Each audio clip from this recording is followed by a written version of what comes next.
with myself and David. Hello, David. Hey, that was neat. I hadn't seen that before. No. You and dings. Well, it used to be that, I mean, obviously we can have 3 people on screen and we can have 10 people in the lobby. And the problem was that if somebody was in the lobby and you wanted to bring them on screen, you just did it. So you didn't get a warning. Now you get a 3-second warning with flashing lights, sound in your ears and everything, and you know you're going to come on screen. I've said that also what they actually need is a 3-second warning, I'm going to yank you off screen, but not everybody needs that one. Right, we are live on Facebook. We're just going to share this out so that you can actually catch it. We're on LVS17 again, but I'm going to copy it to my profile because this is part 2 of what we're now going to christen, possibly, the LVS17 show on Belive TV. I don't know. We'll have to talk about that one. And I can see us both on screen. I'm just going to share and share to my page. So we are live.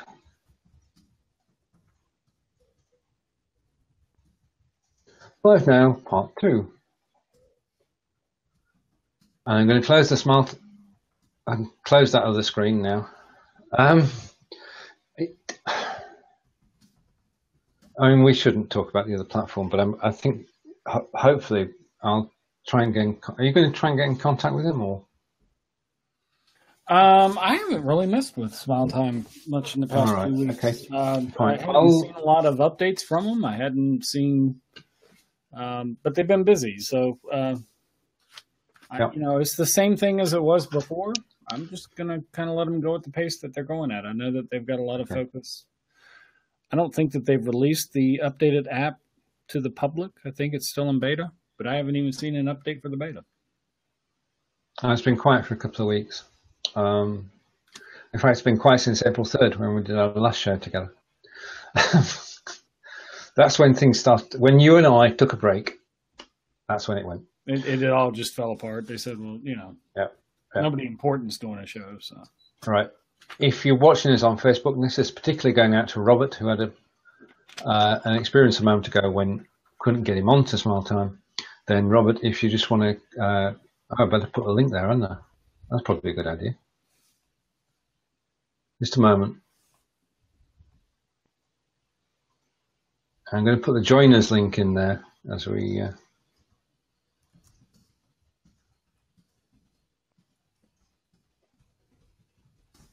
Right, so the link to join us has now been posted, and you're more than welcome to join us on air as we broadcast part 2 of the show. Well, we're going to try. We're going to try. I mean, you've got to be optimistic. I'm reading a review that Aaron put on the LVS17 page. Oh, right. Okay. Heading that way now. Let's see. His review of the post was awesome. Other than Stephen and David breaking the various platforms all the time, or platforms. Well, that's me. I am going to break it. That's what we're here for. We needed to laugh. We are beta testers. Yeah. Oh yeah. Which right. I mean, I work for a telecommunications company, and we used to have clients. This was almost 10 years ago now. That were basically what's called robodialer. I don't know if you're familiar with that term. Okay. That's where you get the annoying phone calls about all the various different whatevers. And we had the largest robodialer client in the United States as one of our clients. And I mean, he sent a massive amount of voice traffic, very fast, very, very quick. And we had a specific platform that was built for this type of traffic, not only his, but everybody else's. And so I was the one in charge of it. I would go find the vendors to be able to send this traffic over. in order for it to be able to reach your phone and annoy you. And I got the nickname the Grim Reaper because I always had the same response from everybody. I would give them all the metrics, make sure that they knew, what to expect before I tested their platform. And I always ask the same question: is everything good? Are you sure you can handle it? Oh, yes, yes. And invariably, within 15 minutes of sending just test traffic, not even opening up the full swath and wrath of all the traffic, I would get a phone call, turn it off. Nobody else can use our phone service. So, oh dear. I'm quite used to breaking stuff. Yeah, I'm used to having people break my software. I mean, that's the pain you go through as a software developer, is that you develop what you think is a system according to the client specification, and it works according to the client specification. But the second thing that happens when you release it into the wild, people use it, is first of all, they use it as it was intended, and that works. Then they start to find shortcuts, and the shortcuts that they're trying to take were not sort of thought of when it was designed. Now, we can't think of everything as designers, and I do try to cover most bases, but things are going to go wrong. We accept that, and I've seen both sides of it. If you are watching us, and I've shown David's name, I'm Stephen Healy. The gentleman here is David Vaughan, and this is, shall we call it the LVS17 show? Would that make more sense? We can call it whatever you want to call it. It's a team effort. Okay, right. I think that certainly defines what we are and what it is. We've actually, just to point that out, there is a change taking place on Facebook, and you're going to say, when isn't there a change taking place on Facebook? There is a change taking place on Facebook, which is linking business pages to groups. Now, at the moment, it's just a straight link so that you can see the related group when you visit a company page. But it does mean that there's some grounds being made in linking the two together. So if we have a name, the name of the group is similar to the name of the business page, then we link them together. And that way. Now, I want to come to your thoughts on this because I'm going to discuss it later tonight. Where should you broadcast from? Personal page or business page?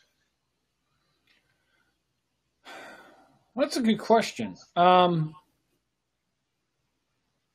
If your personal page is full of people who are interested in what you do, okay, purchased from whatever it is you offer, product or service, potential to purchase whatever it is, I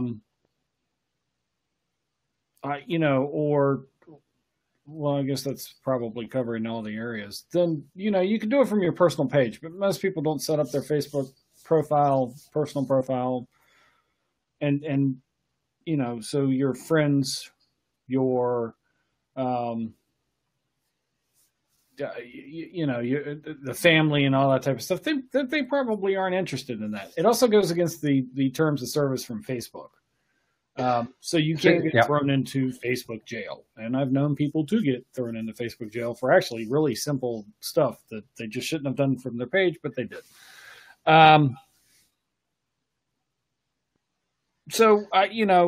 If the question's group or business page, fan page, I guess that really depends on, are you trying to reach everybody and give everybody the opportunity, or is it only the people that have taken the initiative to join the group and are, a part of the group type deal? So you need to just kind of figure out what it is that you're doing there. I know a lot of people will take a lot of coaches and stuff. Well, they'll do stuff for the inner sanctum, inner circle, mastermind clients, whatever it is you want to call it, if it's a group or of people that are paying to be a part of it, and it's a secret group or a private group or whatever. I know that they will take like a bit and piece out of that and use it as a teaser to build up momentum. So it's kind of like they test in the group and then see what happens. And if there's like a huge amount of response, then it's like, ooh, maybe I should look a little more into this because there's probably more people that would benefit from it. So groups are great for alpha beta testing. They can be. Yeah. But you need to make sure that, the group is aware of and don't just use alpha beta testing on your group because, if people are paying to be there and that's it. So. Well, that's true. Just a point on that. Just want to clarify. If you do charge, can you charge people to be in a Facebook group? No. That's against Facebook's terms of service as well, as far as I know. But there are plenty of courses and offerings and whatever out there that, as an incentive, offer that as a bonus. You get to, but I don't believe that you can actually. I don't think it's actually Facebook legal to charge people to be in a group. Right. Yeah. But there are workarounds to that, providing you don't have to charge them. It's not uncommon. There's a ton of this stuff out there. Now, what you do inside the group is kind of up to you, but you can, if you get in trouble, you can also get in trouble in there. But I'm pretty sure if you were to charge for somebody to be a part of a Facebook group, I don't think that's. I don't know. Right. Okay, now the oft-repeated phrase, even of those who've got a lot of friends on Facebook and a lot of followers on their business pages, is that I do not get an audience on my business page, but I do on my profile page. Yep. Now we found through trial and error. Around that. Sorry? There's a way around that. Off you go. All right. Facebook is it's nothing new. Facebook began reducing the organic reach of pages a long time ago. That means that your business page just stops popping up in people's news feeds very frequently without any kind of interaction or anything. Facebook kind of reduced that, and Facebook's typical pattern is they introduce something. And then once they've introduced it, it's kind of like they want you to use it.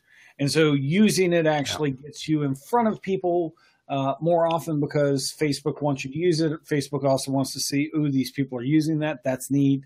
Do I have access to that type of stuff? And then once everybody starts using it and starts getting used to it and everything, then Facebook does Facebook stuff and pulls out organic reach.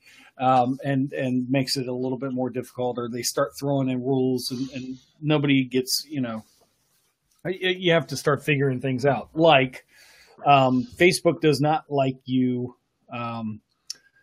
when you're doing live video, Facebook or really anything. Facebook doesn't like you sending people outside of Facebook. So a link in a post going outside of Facebook, and these are just normal posts. Now I'm excluding ads and all that type of stuff. Okay. So Facebook will actually reduce even more the organic reach because they're kind of like, we don't really like that type deal. So that, it's their sandcastle, their rules. So a way around that is to don't put links in your stuff. So like with Smile Time or Belive or anything, and you want people to join you on camera, so it's in your head. And originally there was no issue with, well, I'll just put the link in the description and I'll tell people as I'm talking, just click on the link in the description. So what do you do with that?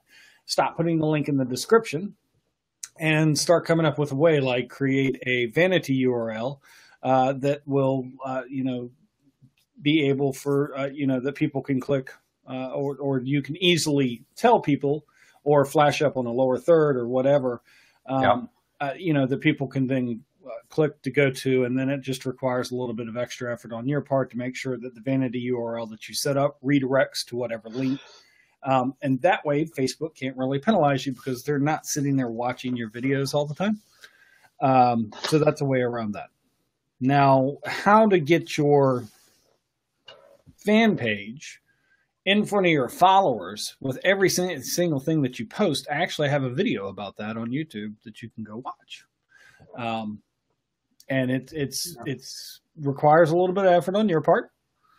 But it's a guarantee that if your fan or follower sees that or does those steps, I guarantee every single time you post, you will be you can be in their news feed, and you can also be in the notification tab up at the top. Guaranteed. Right. Tested it, and it works. I know. I watched the video, and I'm taking steps to persuade people that it's in their best interests. And in fact, I think it's the latest video at davidvaughn.tv. Brilliant. Now, there are benefits which people may not know about to actually broadcasting to a business page. And don't forget, if you broadcast to a business page, you can still share it to your personal page so that your friends will still see it. The thing is, though, that if you do it on your business page, then you'll get analytics. Now, don't watch the numbers, watch the interaction. I appreciate that one. But if you've got analytics, then you can see who's watching. We can't see who's watching yet. That would be good, wouldn't it? You can see how long people are watching for, which parts of the show are attracting people, and which parts of the show turn people away. The other thing is that if you do the show on your business page, it stays there forever, doesn't it? And you could make it the featured video, or you could put it in a video list, or you can. Or you can use it for a Facebook ad, or you can do all sorts of different things with it. Yes, absolutely. Yeah, I was just coming to that because that's the key. What we're talking about here is a business account, and you can boost the post, and you can place ads, and you can target. You can. I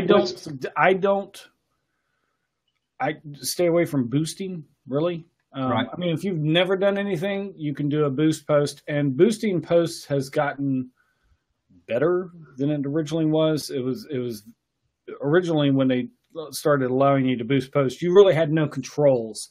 And by controls, I mean, you could not focus who you wanted this ad to pop up in front of. It was basically you just saying boost this post for $5 a day. And, hopefully it went in front of somebody. I always recommend using the Power Editor and the Ads Manager to actually you can still boost the post. You just, if you have a fan page, you've seen it because it says boost post. I don't have that button. You'll lose. It can be very frustrating to people because they don't see a lot of results from it. Unless they really, really know what they're doing, and even then, still, you're not gonna. You won't see as many results as you would if you just use the Power Editor.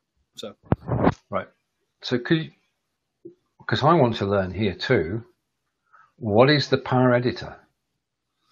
The Power Editor is the Facebook interface for ads creation for Facebook and Instagram. Since Facebook owns Instagram.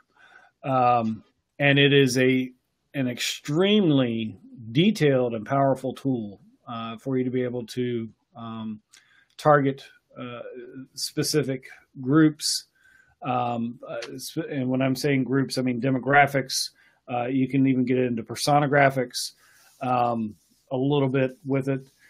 You can then take and mirror ads. You can do. There's a whole ton of stuff in Power Editor that you can do that you really don't have the ability to do as in-depthly when you just boost a post. It's not. It takes time to learn. Yeah. It can be very frustrating to walk through. There's a lot of great stuff out there. John Loomer, I think, is probably a great person to look out for. He's Amy Porterfield used to offer a course on it. I don't think she does anymore. Kimmerluna Diggs, I think she offers it as a part of her her master course, and I can't remember what her master course is at the moment. Anyway, sorry, Kimmer. Um, Well, if we find links, we can put them in afterwards, can't we? Yeah, well, and like Kimmer's course, so Amy doesn't do it as much, or actually, I think Amy doesn't do it anymore. And one of the reasons that, and Amy did really well. One of the things that's really frustrating about Facebook is that they change stuff so much, and there's no alerts to it often. It's just, and you gotta kind of refigure things out. So I know that Amy would get frustrated because she wanted to be able to provide answers. Yeah. When she would do her course and on Facebook ads, and something visually would change, and some people are I need to see what you've shown. I need to be seeing that as well when I'm walking through step by step. So when they change something or they change something, how something works or something. But John Limmer still, if I'm not mistaken, still does an awful lot involving Facebook and building up presence on Facebook and using Facebook ads and all these different things. So, and like I say, Kimera, I think offers it as a Be True, Be True, Brand New, Be True. Be You, Brand True. No. Be True, Brand You. That's what it is. And it only happens like twice a year. Anyway, so yeah, Power Editor is much better. But if you've never done any of it, then get started with boosting posts and go play around so that you start to become a little familiar with it. You're not going to lose a ton of money, unless you spend a ton of money. No. Well, indeed. You can only lose as much as you spend, but you shouldn't spend a lot. You should test it first. The situation is, if you do a live video on your personal profile, you'll get a third of your views when you're live. So to everybody who's watching now, thank you. We love you. Well, you know what I mean. We love that you're here. And thank you to Corinda, Rebel, Kapil, Aaron, and Rafia. But after this live show, and let's say, just for argument's sake, that 50 people watch it. If 50 people watch a live show, then you can sort of think, rule of thumb, that 150 people in total will watch it. That's 100 people, and that's over the next week. The life of a Facebook post, a Facebook video on your personal profile is a maximum. I keep track of this. I remember what Jonathan said, keep track of it. And so I keep track of the numbers, and people will watch a video up to 7 days. Then it's lost. It just disappears. And you've got two choices then. You either repurpose it to YouTube, which is we'll possibly discuss in a future show, or you decide at the outset, I'm going to take the hit. My audience will fall initially, but I'll get it back if I broadcast to my page, because if I broadcast my business page, the video will stay around as long as I want it to stay around. I can reshare it, I can boost it, I can put it out to new audiences. And David makes a very good point, which I'd love you to cover now, because if it's your business page, your featured video, when you're not broadcasting live, should be what, David? You've told me about this. Well, you should have a featured video no matter what. And the reason you should have a featured video is that when you have a video set as the featured video, it gains a spotlight on your business page. But every time you go live, you then have a single destination, a consistent destination you can always send people to when you go live, so you don't have to worry about people getting the most recent link or anything of that nature. And again, you can do a custom vanity URL to that particular page. And that's only when featured videos are set. Now, if you don't have an about video telling people who you are, what it is you do, and what it is you can do for them, those three things, then you need one.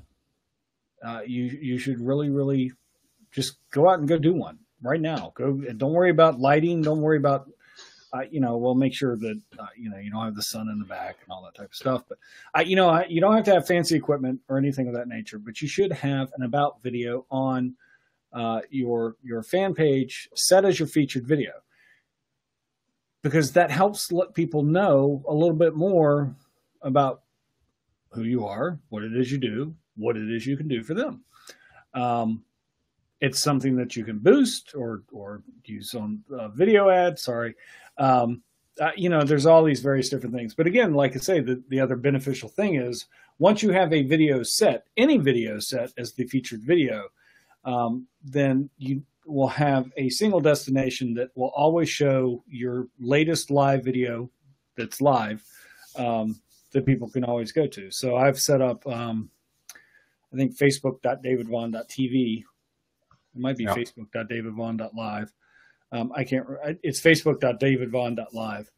Will go to my video page, and so if I go live from my page, that's it. So all I ever have to do is say, "Hey, facebook.davidvaughn.live." I don't have to worry about any other links being given out to you. And when they click and open the video, they can comment and do blah blah blah. So, anyway.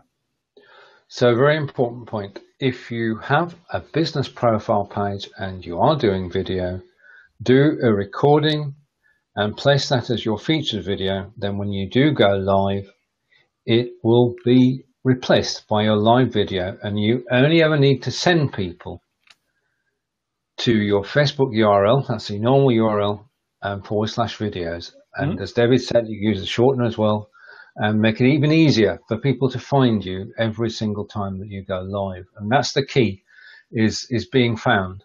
And Facebook, if you do it on a Facebook business page, because we're talking about personal page versus business page. If you do it on your business page, you've got to build the audience, but the audience is seeing everything on that page. They're seeing the video, they're seeing your adverts, they're seeing your posts, because the odds are that if they're watching your video, then they're going to be looking around your page, listening. We said earlier, if you've got the sound quality right, people will surf and they'll look at everything you've posted before, because as they scroll down the page, the sound from the video stays with them. So it is a chance every time you're broadcasting for people to actually look at your page. And if you're on the LVS17 page at the moment, if you find the like button, this is a call to action, David, apologies, but if you find the like button, then please click it, because we'll be ever grateful for that. If you have any questions at all, then David and I are happy to answer them. If you're wondering why we're on Belive.tv, it's a long story. We started off on Smile Time, and we didn't have the success we were aiming for. We're on Belive. Technical issues, which will be resolved. And we'll basically check the system before next week's show. And we're going to keep that in mind. We want all the video platforms to do well. We're batting for everybody. So if that other platform are listening, then please, your customers are waiting. And thank you for the comment, Tish. And Corinda's saying, Corinda's saying, because he interviewed Allegra the other day, which was quite an interesting chat that the two of them had. And they were joined by other people as well. I saw that he did that. I've not watched the video as of yet, but I did see that he did that. So. No, it was very good. But it's one of these things, isn't it? I mean, Corinda's excellent at producing the shows, and wish him every success. Now we're getting people saying thank you, which means it must be coming up to the hour, David. So you got a question. You got a. All right. Okay. Sophia said, "So can we earn through live videos?" Okay. All right. Do you want to? Right. Are you talking about can you sell? Is that your question, Rafia? Can I sell products or services through live videos? Yeah. If you're on your business page, then yes. Would you say? Yes. Yeah. Yeah, you can give it a try. That's always a slippery slope. And depending on who you talk to, probably depends on if they have something to sell you. Because there's a numerous amount of people out there, how I did this, how I made X amount of dollars on Periscope or Facebook Live or how you two can. Here's the thing. Okay, the floor is yours, David. If people are aware, it's kind of like how I would treat it kind of like I do a webinar. I wouldn't make it just about sales.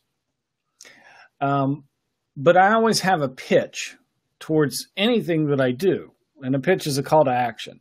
Now, if the call to action is I'm selling something, what I do is I make sure that at the beginning, I'm upfront about it. I do it on a webinar. I'll let you know. I'm going to pitch you something. You're still going to get the value out of what I'm doing. You're still going, well, I hope at least you get the value out of what I'm doing. It's kind of like what I'm doing right now. I could sit there and if this was my live video or my webinar or whatever, and I'm talking to you about ways that you can increase, earn more income and increase your subscriber base by live video. And at the end of this, I'm going to pitch you something, and I just go, I will be. That's it. And you just kind of got to practice with it and get comfortable with saying it, but then go into the whole thing. It's kind of like just sending out an email that's a sales email, and the only time I ever hear from you is when you're selling something. Yeah. This is social selling, isn't it? This is not overt selling. I mean, if you go to a webinar, as you said, David, you expect the offer that you're going to be made to be there at the end. And to be, because you're here, it's a special offer.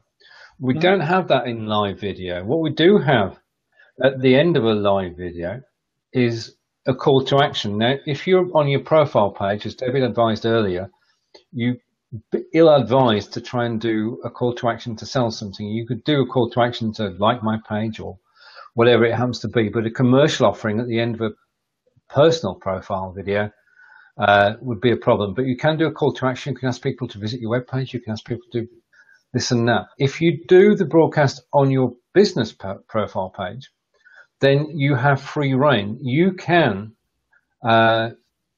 sell, but it's not going to be easy. You've got to build a relationship. You've got to get people to know you, like you, and trust you. And you can't do that by going on video day one and saying, this is my super widget, and today it's only $5, because they don't know who you are. They don't know what the widget does. I would definitely build up it's like anything else with online sales. Everybody would love to be able to just go live like we are right now and offer sales and all 10 or 12 or 6 or whatever viewers that I have right now go and press the buy button and buy. That does not happen. That's less than 1% of 1%, or less than 1% of 1%. That it may happen, and that's only, that would only be because you gave such super valuable information away for a freemium. That it's like, well, if you're giving this away for free, what you're charging for has got to be outstanding. Have a funnel set up. And that's one of the problems with live videos, that tracking, going back to what Stephen was talking about with analytics and the videos and stuff, you don't have very good tracking. So you could try it, but social selling is really, really difficult. Like Stephen said, it's almost, I can guarantee nobody has retired because of social selling. At least I've not run across it. Now I know people that go live or Twitter or Facebook or whatever, and they do sell, and they do get some sales, but they're not 6, 7, 8 figure. The people I'm going to say it. The people who make the most money about social selling are the people who tell you how to do social selling. And that's a truth. Now, Jason, I can see your question. I'm going to take your question now. You are in the lobby. We appreciate that, but I can't actually see your camera at the moment. So Jason's question is, if needing to stream for 2 hours, which will be better? 2 hours straight? YouTube. 2 hours straight, yeah. YouTube. Right. Okay. Yeah. And I mean, even then, it could be an issue. I mean, I know some people will do live stream is a good option as well. That's a very closed ecosystem, but I mean, you can also work it to where it'll stream out to Facebook. But I mean, I would just go YouTube. I really wouldn't trust Facebook. It's not that they can't, and they haven't, and people haven't. But I've also seen where all of a sudden, just people's streams end up going bye-bye. And it could be because, well, Facebook's being funny about copyright. So it could be that all of a sudden, somebody's music pops up and the Facebook algorithm flags you and shuts down the stream. So I would just YouTube. Well, the thing about that is that can happen during the broadcast or afterwards. Yep. And people in recent weeks have been saying my broadcast disappeared. And yes, it has. And there is no appeal. If Facebook don't like the video disappears. You no URL left to question it on. All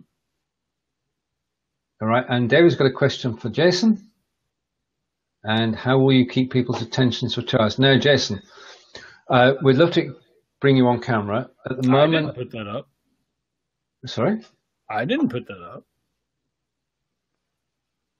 Somebody who's LVS17, who's commenting as LVS17? Well, we have a mystery. No, it's an admin. It was from John Upton.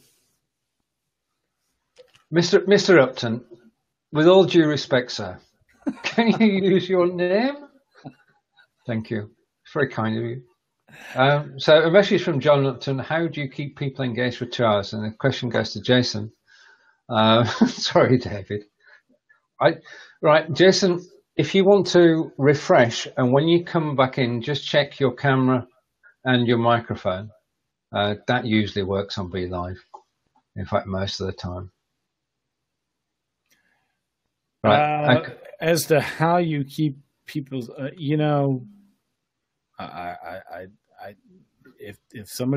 you are providing enough information and value to whatever value may be, throughout the entire, and I guess that could be kind of like some of the bad webinars that continuously go on today, where you sign up for the webinar because somebody has got a catchy title, how to do X in X many steps, or how you can do this too, or something of that nature. So you sign up, you go to the webinar, you hear the first 10 to 15 minutes, and it's been that long. The first 10 to 15 minutes are talking about them, and honest to God, their boring lifestyle I could really give two craps about most of the time. And then you might get 20 minutes of content. It's usually very, very top level type stuff. There's nothing in depth to it. And then they spend the last 15, 20 minutes. Now we're up to 35 minutes. And then they spend the last 25 minutes of an hour webinar selling you something. If you do that, you're not going to keep attention. Now, I know webinars and I try to do webinars, and I know other people that do successful webinars. And, if it's an hour webinar, you get 45, 50 minutes of content, value, and maybe at the end, 10 minutes of the pitch. And, again, when I pitch, if you buy then, that's wonderful. But that's also the reason that funnels need to exist afterwards, because most people are not impulsive buyers to that. Not anymore. They used to be. It's kind of like infomercials. How often do you watch an infomercial at 2:00 in the morning and immediately pick up the phone and go buy what it is? I want an Instant Pot. Yep. I still haven't bought one. Right. Well, the market is forever changing, isn't it? And the situation is that we know that if we go to a webinar, we're going to get a sales pitch. Yep. And we know what the sales pitch is going to be about. And it's up to us whether we stay the course or not. And it's up to the presenter to make it as interesting as possible to involve us. But to keep people's attention for, I mean, we're close to 70 minutes now, David, and we still have people with us. But to keep it for 2 hours must be an uphill struggle. So, Jason, we're having problems getting you live today because I can't see your camera in the lobby. If we test out between now and next Monday, if you could come back on the show, that would be brilliant. We'll do a test together and make sure everything's working. You can join us live on air next week. Yes, it was John. We can confirm it was John because there are 3 admins on LVS17. 2 of them you can see on screen. One of them is not on screen at the moment, but it will be on Thursday morning on Blabbing for Britain. Now, we're on Belive.tv, which allows me to do a call to action. Right, okay. And I'll do the call to action as Jason's with us now. The call to action is this. At 3 p.m. Eastern on Belive.tv is the Belive.tv weekly show with Jeff Adams and guest spots by myself and Ross Brand. And we will be talking about, obviously, tips and tricks and about marketing broadcasts. The other thing today is that Belive TV will, at 8 p.m. UK, 3 p.m. Eastern, be releasing a new feature. Now, Jeff's seen it. He won't tell Ross or I what it is. I have no idea what it is. I don't think it's screen sharing, David. I'm pretty sure it's not. But it is going to be a useful feature. Anyway, that's done. That's the call to action. And I say hello to Jason. Jason, hello. Hello. Just happy Jason figured out how to work a camera. I freaking hate Wirecast, man. Oh my God, it pisses me off.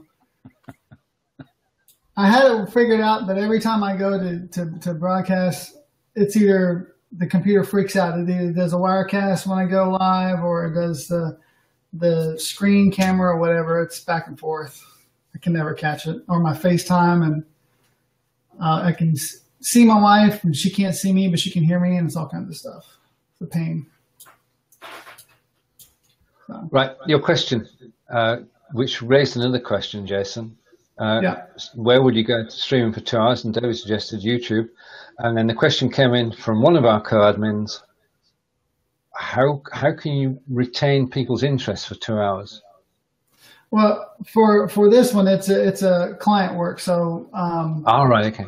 It's a graduation in a few states over where I'm at. So it's a captive audience anyway. They just want to be able to stream live for the parents and grandparents that can't make it to the celebration. So need something solid, and I'm not sure which one's best at this point because I haven't done it. I used to use Ustream, but I don't know anymore. I haven't done it in a while. Ustream, LiveStream, those would be fine. They're a closed ecosystem. Parents, grandparents, if you want to make it as easy as possible for them, like I say, I would just push it out to YouTube. You can make the broadcast not published. Yeah. You can change that option, and that way you can send the link out, or you can make a vanity URL that goes specifically to that, so people can see it. And then people can, if they don't catch the beginning, they can. It's got the DVR effect to it as well. Is it you have to do create an event first though? Is that correct? I would create an event for it just so that you've got everything set up, and then you can test everything out. Yeah. And what about the bit rate? What is it able to do now? Do you know? Oh, you can do up to well, I mean, you could do 1080, but I doubt you're going to push that. So you could do 720. Okay. That's all dependent upon what you've got behind you to be able to push it. Right. But I know you've got the pro gear. So yeah, I'm trying it out. I'm gonna test it later on this week. I got the switcher and the cables coming in, so I'm gonna see how long I can push it for. Yeah, that's what You could get a dedicated box type deal if you don't have that, but I think you probably got everything set up. So, I mean, you can push. I would probably, depending on the gear that you've got, I would probably push between 3,000 and 5,000 K on the bitrate. Okay. Yeah. Anything lower than that and 720p may go at risk. But just remember, you're pushing heavy bandwidth that way. So make sure that your internet's good. Yeah, I told the college, the client, it's on them, on their bandwidth. They understand that. So I just have to make sure that on my end, I'm up and running. So. Yep. That's what I would do. Cool. Brilliant.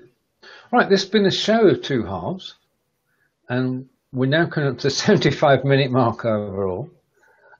Jason, thank you for joining us today, and you're welcome. Say hi.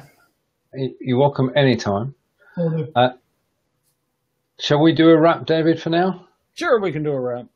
All right. We should make Jason do the wrap. That's what we should do. A little beatboxing in the background. Yeah. Yep. Okay, we'll do the. Yeah. Okay. Have you got your lower third ready there, Stephen? For the call to action? Oh, right. No, I haven't actually. No, remiss of me. I'm actually on the C920 today. I should actually sort that out. I'll learn, David, one day. Give me a chance. Right. Do you have your we've actually been able to come to an end once again of an hour plus minus whatever, barring all the technical difficulties of the LVS17 show, answering, talking to you about various different aspects of you going live to help you go live so that you can go live more often. If you would like to get more interaction, work with others that are also practicing and going live, ask questions, offer advice, you can join the Facebook group LVS17. All you have to do is search for LVS17. And while you're at it, you can go to the LVS17 Facebook fan page and like our page there as well. You're more than welcome to check us out and ask your questions, see what the latest and greatest thing or the worst thing is that we've got going on. Until next time, we will be back next Monday, 11 a.m. Eastern, 3 p.m. No. Yeah. 4 p.m. 4 p.m. UK time. Teamwork. This is teamwork. All you have to do is come to the LVS17 page, and you will catch the latest episode. Until then, I'm David Vaughn. That's Stephen Healy. We've still got Jason Franco on the screen. Thanks, everyone, for showing up. I appreciate it very much. Bye for now. Bye-bye.